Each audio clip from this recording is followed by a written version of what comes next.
And I'm very excited that you have never been here before. Well, I'm inspecting it in the manner of Field Marshal Irvin Rommel. Are you? Yes. On your inspection tour, the 30th of May? Yes. So, Holland, show me what you've made for me here at Longues-sur-Mer, bitte schön. Jawohl, Herr General. No, construction begun. That'll do. Construction began in September 1943. Well, So this is Kriegsmarine. They're not army, they're Kriegsmarine. Why are they Navy and not Army? Honestly, I don't know, but they just are. Some sort of organisational thing. Yeah, it's an organisational thing. And you know how hand in glove the army was with the Navy in the German Wehrmacht. Yeah. So obviously not a lot of cooperation. These are 152mm guns, so they're big boys that can hurl a shell a very, very long way. Yeah. And there's 4 of them. And they are blindingly obvious from the air. Yeah. You know, so the Allies absolutely clocked this very, very early on. But you can't hit them too early. Yeah. Because that's giving the game away. Yeah. So it's not until night of 28th, 29th of May that Bomber Command comes over with the heavies. Right. And pastes it with 1,500 tons of bombs. Well, which surely, I mean, does that work? Because after all... Well, you know, there's a hole there and okay. there's holes all over the place. I mean, it gets pretty pitted. All around all of them, you've got these trenches. You can just see the remnants of a trench over there. Wire, mines, all that kind of shebang. Yeah. They then come and paste them again. Right. On the 3rd, 4th of June. Another 1,500 tons of bombs. Boom, boom, boom, boom, boom. Yep. You know, as we're building up to D-Day. Then they do it again on midnight of D-Day, 5th, 6th of June. And another 500 tons. And then they do it again at H-40. So what's that? That's, I guess that's 6:30. So that's probably like 10 to 6 in the morning. Yeah. But the thing is, Jim, I mean, as you say, they're very, very obvious. Is the idea that they deter rather than, you know what I mean? You build a great big gun emplacement up here, and is the idea that the Allies go, oh well, you know, we can't go there because it's. Do you know what I mean? Yeah, I do know exactly what you mean. Or are they not? The point is, this is one of the. I mean, this is the perfect spot for what they've done. This is the highest bit of cliffs along the this North Normandy coastline. Yeah. So you have it. You know, we know we've got lots of long beaches, Omaha and Sword and Judo. Well, and we can see down into the Mulberry there. You can see the remnants of the Mulberry over that way in Aramosh. Yeah, exactly. So there's Gold Beach and then Juno and Sword. Yeah. Up there you've got Omaha. This is it's a central bit of the North Normandy coastline. And it is the only sort of consistent high cliffs along the whole of this stretch as well. So it's a very obvious place where you can look out to sea and put these 4 guns, which can, you know, they can shove a shell kind of sort of 12 miles or something, 15 miles. Yeah. So it's an obvious place to put them, and they have got an awful lot of concrete. Yeah. And I think it's fair to say that although they were hit repeatedly, they weren't knocked out beforehand. Yeah. They were just making life difficult. And this is organisation Todd, isn't it? So this is pressed labour, for want of a better way of putting it. The local French labour that's been 70,000 French people have put at work on the Atlantic Wall. Aren't exactly. They? Yeah, in Normandy. In Normandy, yeah. Just in Normandy. Yeah. But the other thing is that because these are built by the Kriegsmarine and because these are started in the autumn of 1943, the quality of the concrete is really pretty good. Right. So what you find is because, you know, Rommel is suddenly having a panic and thinking, gosh, we need to kind of massively reinforce the Normandy coastline. Yeah. All these extra bunkers are being built right up to the invasion. Yeah. And because of the transportation plan, the Allies bombing all the railway lines and cutting all the bridges, supplies to Normandy are getting less and less and less. Yeah. And so they're then having to make concrete with whatever they can find locally and whatever they can source locally. And they just don't have the vehicles, they don't have the resources, they don't have the ingredients to do it properly. But these are absolutely... It's an interesting conundrum, isn't it? Interesting conundrum, though, isn't it? Because you have to put something here if you're going to defend the Normandy coastline, but that makes it obvious. Yes.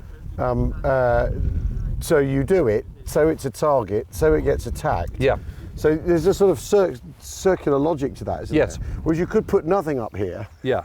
And then it wouldn't be attacked. Yeah. Then you wouldn't be defending the coastline.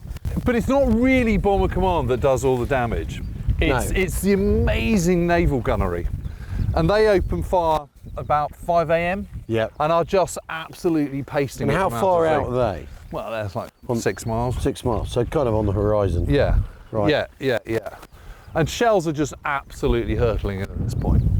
And by 8:45 a.m, this one and this one are out of action. This is 3 and 4, and 1 and 2 are damaged. Right. And for the time being kind of silenced. Yeah. So that's kind of job done. But then casement number 1 opens fire again later on in the afternoon of D-Day. Oh, really? So Ajax and the Georges Long are kind of back in action. Right. And they're finally, it's finally silenced by about 6 p.m. Now, how many rounds do they put into here? I don't know, but it's a, it's sort a of good 100 or number. something. Yeah. And nowadays you'd do that with a cruise missile, wouldn't you? Yeah. I mean, these are naval guns because the Kriegsmarine can't. They'll have built these for a battleship, won't they? Yeah. That then can't sail because by this stage of the war, the Kriegsmarine doesn't dare leave harbour with any of its big ships. So what do you do with those crews? What do you do with these guns? Yes. You stick them up here, don't you? Yeah, exactly that. And it's no coincidence they build this sort of after the Kriegsmarine is checked out. Yeah. Of the war. I mean, they are big. They're big beasts. Big beasts. They can lob a shell, a long way. And you can see the damage. These bits are not shell damage.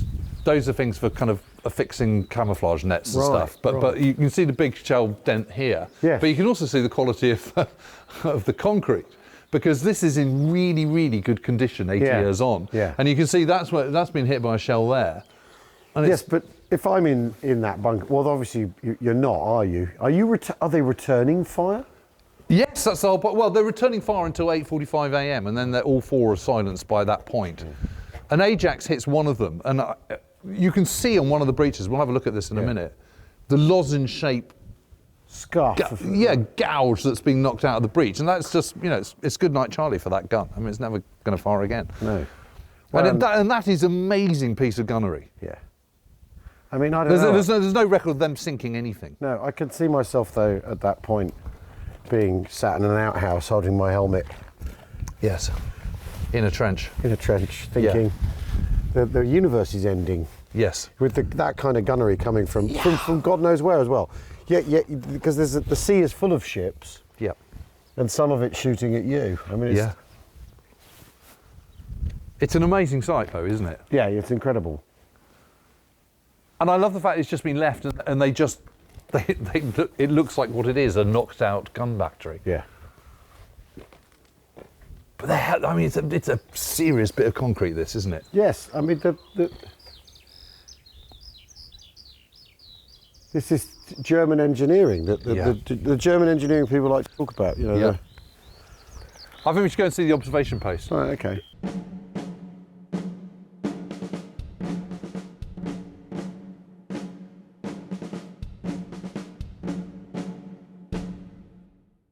We've just walked past a notice board that said a formidable defensive system. Yeah. Well, what was interesting, it said formidable in English, but they didn't say formidable in French. Oh, do they not? So they clearly don't back it themselves. the people who wrote that placard. 2 completely different versions. Yeah, exactly. Yeah. But I mean, it's not that formidable, is it? I mean, it looks formidable. Yeah. You look at it like that all looks pretty strong. But the fact is, they don't manage to sink a single ship. Yep. They're knocked out by 8:45 in the morning. Yeah. One of them manages to sort of creak back into life in the afternoon, and that's it. Yeah. That's not great.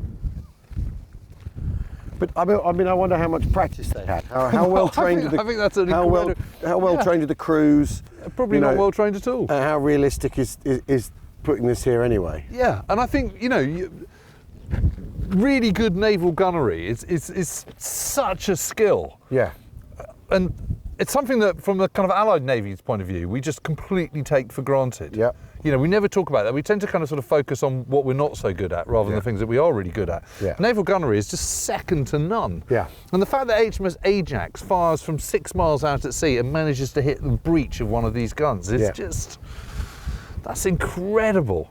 And they're not doing that back. No, they're not. And they're not. But it looks mean, and it looks like something out of Star Wars. But also, with these guns, they're not having to contend with the ship rolling and all that stuff, which Ajax would have to be dealing with. Yes. The shipboard computer, such as there was one. Yeah. having to cope with the motion of the boat as well. I mean, it's, Yes. yeah.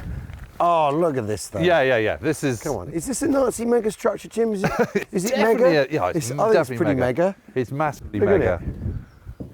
And it's sort of mean, and it's kind of exactly what you expect these things to look like. And normally, in films, they're spitting MG42s. Yeah.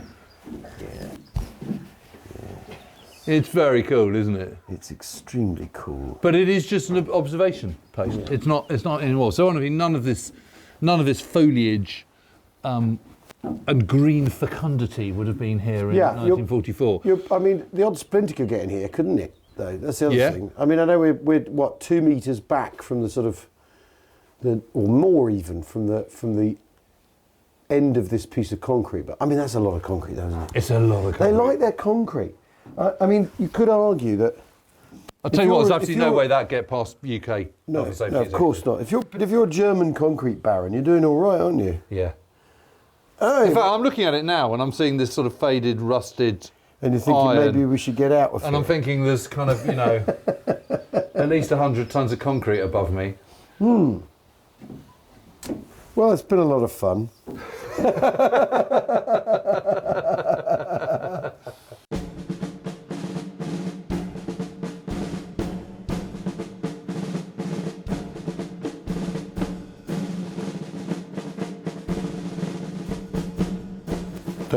Don't turn right. Oh! Watch your heads.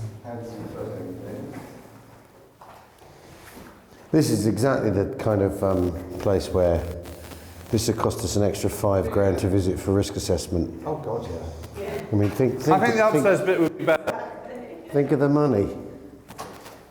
It is amazing the conditions in, isn't it? Yeah. Well, if you spend money on concrete, Jim, yeah. If you're going to do a job, it will last forever.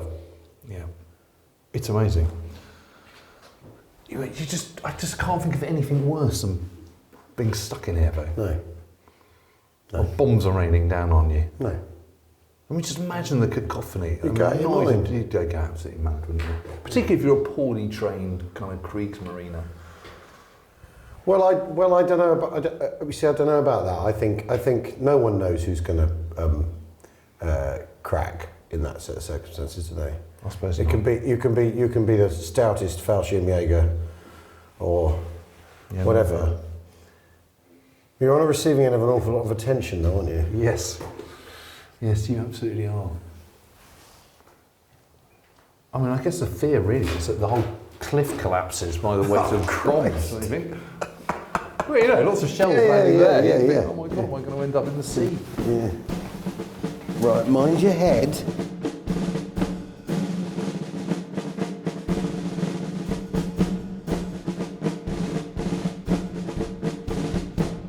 So I'm guessing something made that hole. Yeah, so exactly, it did. So this is the shot from Ajax, which I've often waxed lyrical about. You have, yeah. So it's hit here, and you can see there, that lozenge shape, that's where the shell has hit. And on the other side of that, you can't see it from here, but on the other side of that, it is completely smacked. So, and that's the carriage or recoil mechanism, isn't it? That's basically bent out of whack. So that's. I mean, you do wonder if the crew were at their stations at this point, in which case they were all plastered all over the inside of this bunker. I mean, I mean, that's a horrid thought, but it is. To hit that from 6 miles out at sea when you've got no GPS. Yeah.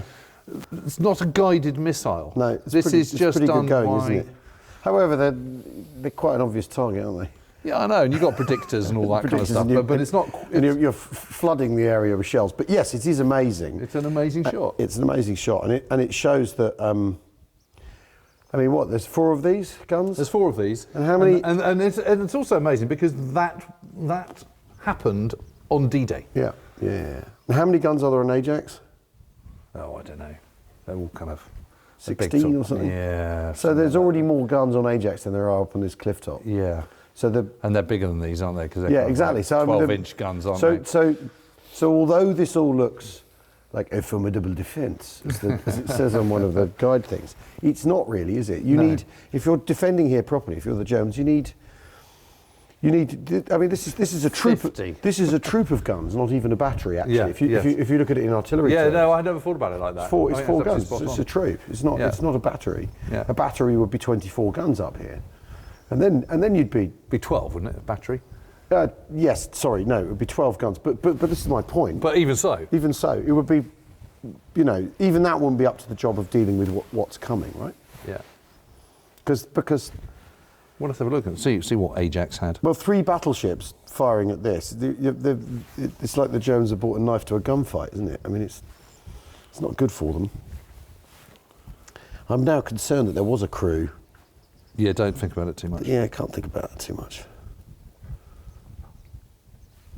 He's looking. Oh no, because it's only a light cruiser, so it had 8 6-inch guns. Still, so 150 millimeters, same as this. This is 152. So Ajax is twice as tooled up as this. Yeah, just Ajax on its own. Concrete. And then 4 quick-firing 4-inch guns, 100 millimeter. Right. Torpedoes. Yeah, they're not really useful for this target. It's a Leander-class light cruiser. Of course it is. Yeah. Didn't you know? No. But it's quite. I just think that's an amazing shot. It is, yeah. And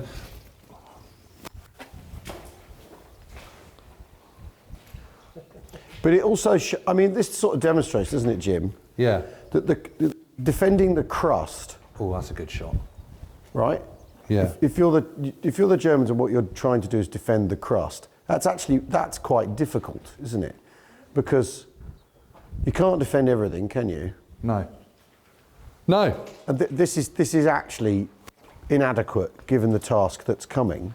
Yeah, and it's easy to be cowed by this because you come here as a tourist and you think, oh, look at that. That's, when in your mind's eye you're thinking kind of evil Nazi concrete bunkers, gun emplacements, formidable. Well, and this is it. Rommel inspecting in his leather coat, in his leather mac. Yeah. Yeah, that's what you're thinking, aren't you? Yeah, exactly. But actually, as you point out, when you kind of sort of deconstruct it a little bit, it's nothing like as formidable as you think. Because the other thing is you got these 4 guns. Which beach do you fire at? Which giant armada of ships do you fire at first? Tell you what, let's just fire at will. The one at Omaha or the one at at Gold? I don't know. I'm feeling just I can't. My brain is scrambling just thinking about that. Yeah. Yeah. And it falls into they've got to do something defensively. And also, I bet when you present the photos of the Fuhrer, he goes, look at that concrete, look at those lovely big guns, and it looks like something. It looks like you're busy. It looks like you're achieving stuff. Yeah. And you're building huge concrete defences. Whereas in fact, what Rommel's thinking is actually, I need to be able to deliver a mobile response. I need to, you know what I mean? And actually, let's just deconstruct this further, because you think about this, you've got this enormous bit of construction here. Whichever way you look at it, that plus the observation post, that's a lot of construction. Yeah. That's a lot of money, it's a lot of time, it's a lot of effort. Yeah. And what have they achieved? They haven't sunk a single ship, and they're completely out of action by 8:45 in the morning of D-Day. Not so this mega structure then. No. They're not quite so clever as they thought they were they? Nazis, eh?